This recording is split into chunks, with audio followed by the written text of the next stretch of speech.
Hey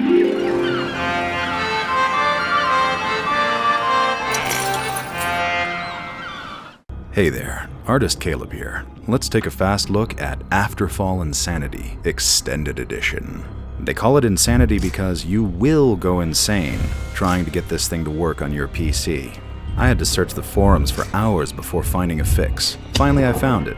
I had to install PhysX, and then the thing started working just fine. But I went quite insane, so the options are pretty standard. Nothing insane happening here. Hey, are you listening to me, Doc?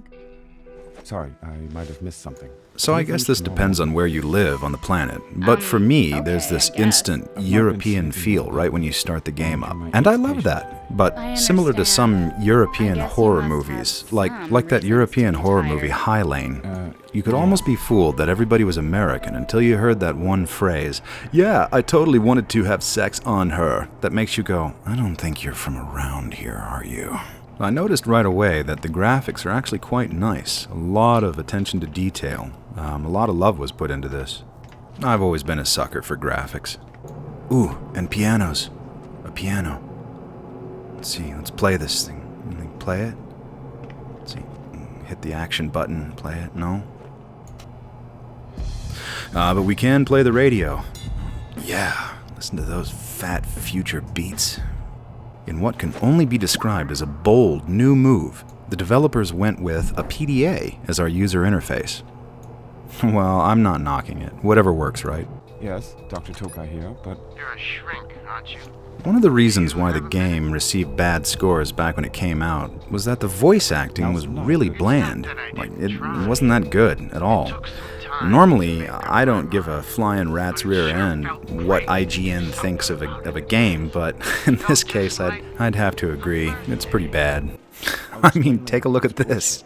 Maybe so, Dr. Tokai, but it won't be Mr. Gotler you'll be explaining to. Please do not resist. One essential component of the game is a hacking mechanic, and it's a little bit like Simon Says. It's a brute force attack utilizing one of your directional keys, W, A, S, and D.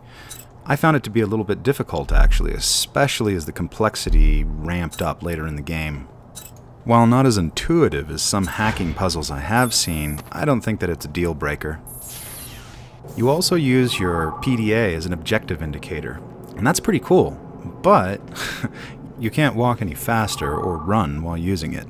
It didn't seem to add any tension to the game for me, so I'm not quite sure why the developer did that, but if it was a way to get me to slow down and smell the pixels, then that's great.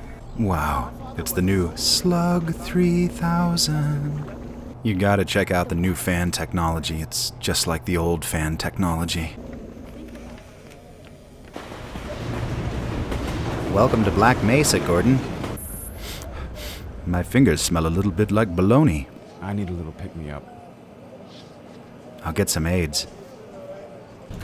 So, the combat's pretty simple, and not really anything to write home about. The attack animation's just a bit delayed, and that sort of breaks the immersion for me. But I wouldn't call it bad, I've seen worse. And I feel like I might be a bit unique in this regard, namely that I don't like complex attacks. I'm not good at them. You know, like combo attacks. I'm not saying they're not fun, I'm just saying I'm not good at them. The environment art seems to be made to build tension. Who's there? Even a horror atmosphere. But by the time we get into the real meat of the game, our enemy encounter turns out to be extraordinarily anticlimactic.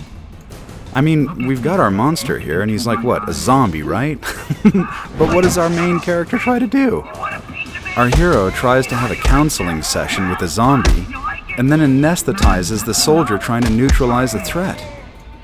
See, check it out. He needed to relax. He was trying to have sex on me. Wasn't that overkill? I only wonder why I was the only one to keep a cool head, Mr. Professional. I'm not leaving you here, so you just got yourself a solo recon mission. The princess is in another castle, douchebag. I didn't play all the way through the game, but I wasn't compelled not to. It's not a bad game. Actually, I think it's the type of game that I would like to play more. But I'll end it here, and maybe pick it up sometime again in the future. My overall impression is that it is a little bit bland, but there's a lot of content and it's not all bad. It seems like a good rainy day game, you know? This was billed as a survival horror, but it's just not a scary game, so I don't know that I'd call it a horror. It didn't really seem to pull on any of my emotional strings. And yet, I wouldn't call it a bad game. But I think I'd rename the title to something like Afterfall, Very Mild Insanity. Alright, well that wraps it up for me. I will see you in the next video. Alright, see ya.